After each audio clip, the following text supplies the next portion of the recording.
Hi, this is Charlie, the chaplain from Harbor Light Hospice, and this is a celebration of being alive online.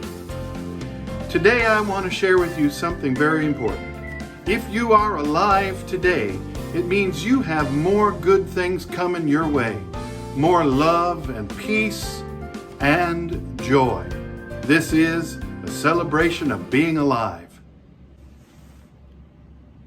My mother had a phrase that she used over and over again when I was a child. Whenever she would get frustrated with me or upset, she would always say, "You've got another thing coming." She would say things like, "If you think I was put on this earth to clean up after you, you've got another thing coming."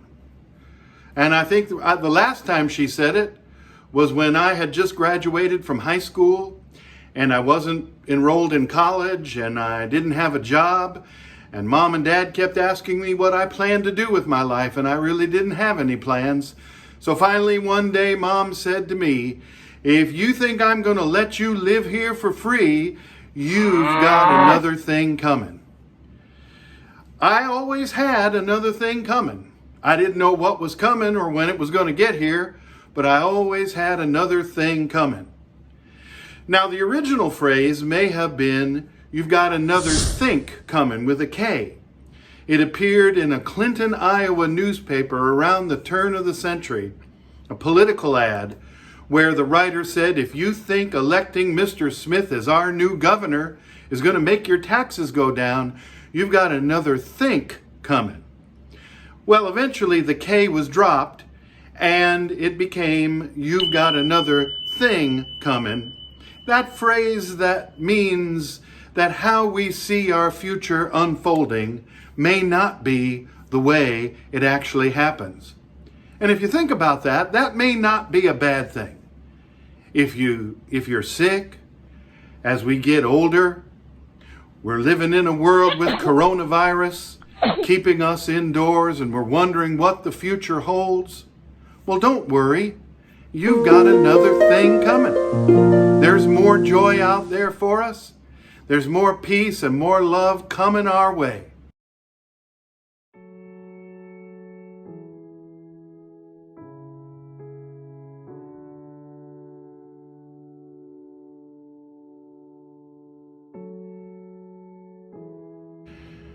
Years ago, I had a hospice patient and his name was Glenn. Glenn was an outdoorsman and a very independent person. He loved to hunt and fish. He built his own house, maintained his cars, did everything himself. And when Glenn turned 58 years old, he had a stroke, and it was a bad one. It left him in bed, unable to move, paralyzed from the chest down. His doctors knew he wasn't going to make it, but he wasn't going to pass away right away. So he enrolled in our hospice service, and when I visited him for the first time, I found that Glenn was one of the most angry and bitter people that I had met. Glenn's big question was, why did God do this to me? He said, if God wanted to kill me, why didn't he just take me? Why did he leave me here in this bed where I can't hunt, I can't fish, I can't even get up to go to the bathroom? Why am I still here? And I said to Glenn, "You know, Glenn, I don't know the answer to that question, but I believe if you are still here, it's because the world still needs you. Maybe there's something that you're supposed to do."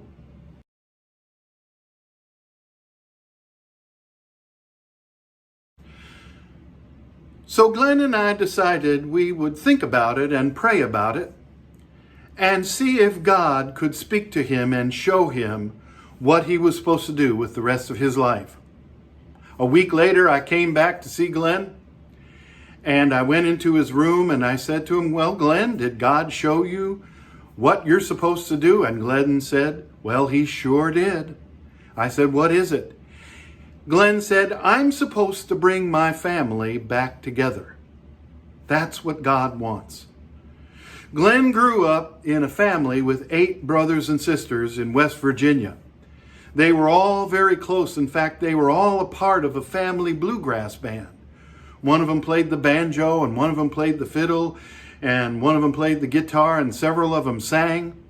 And they used to travel around and play in churches and long-term care facilities and clubs, playing their music and having a great time. They were all very close.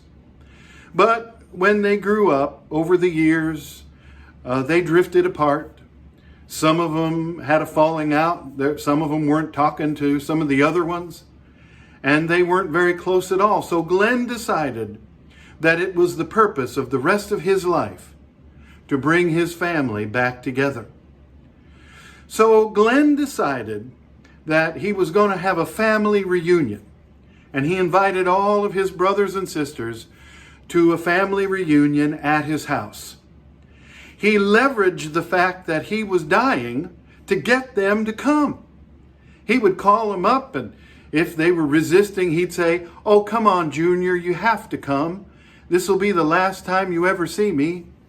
In fact, if Glen hadn't been dying, he couldn't have pulled this off. But he was able to get every single one of his brothers and sisters to come to his house. They brought their wives and husbands. They brought their kids and their grandkids. They parked in trailers and RVs in the driveway and in the yard. And they spent that entire weekend playing their instruments. They played their music that they had grown up with. And on Sunday afternoon, they all went out on the porch. They brought Glen's bed out, and they played a concert out in the backyard. People came to the fence. Neighbors came from down the street to hear this beautiful music that they were playing. Now, I actually missed that concert. I was in Florida visiting my mother at that weekend. But when I got back, I went to Glen's house, and Charlotte, Glen's wife, played me the tape she had made of Glen and his brothers and sisters singing and playing together. And I'll tell you, it was amazing how wonderful it sounded when they all played together. So I went back into Glen's room, and I saw him before he saw me. He was kind of looking out the window. And I looked at him, and he didn't look bitter anymore. In fact, he looked very serene and peaceful. And I said to him, "Glen, how did it go?" And Glen looked at me and smiled and said, "Oh, it went." And he told me about everything that happened, about all the healing that took place, about all the forgiveness that was offered and accepted, and the beautiful music that they played together. And we talked for a long time about that whole weekend, and finally we prayed that Glen's family would stay together. And then I left. And before I could come back and visit Glen again, he passed away. His wife Charlotte asked me to do the funeral. And I tell you, it was the strangest and most wonderful funeral I have ever been to. Glen's brothers stood up and they talked about how their brother Glen brought them together. His sisters gave a testimony about how he helped them to forgive. And it was the only funeral that I've ever been to where when everybody came up to pay their last respects, Rocky Top was playing on the funeral home sound system. You see, Glen thought when he had the stroke, he thought his life was over. But Glen had another thing coming. God had another thing coming for Glen. And God has another thing coming for us too. We may not know what's coming, but whatever it is, if it's coming from God, it has to be wonderful, filled with joy and peace. It doesn't matter how old you are. You've got another thing coming. It doesn't matter how many pills you take. You've got another thing coming. And even when we get to the end of our lives, and when we pass away, if you think they're just going to put you in a box and stick you in the ground and that's where you're going to be for all of eternity, that's right. you've got another thing coming even then. God always has another thing coming for us. And that's how we celebrate life. So be joyful and be filled with love and peace. God has another thing coming for you. I'm Charlie the Chaplain from Harbor Light Hospice. I'll see you next time.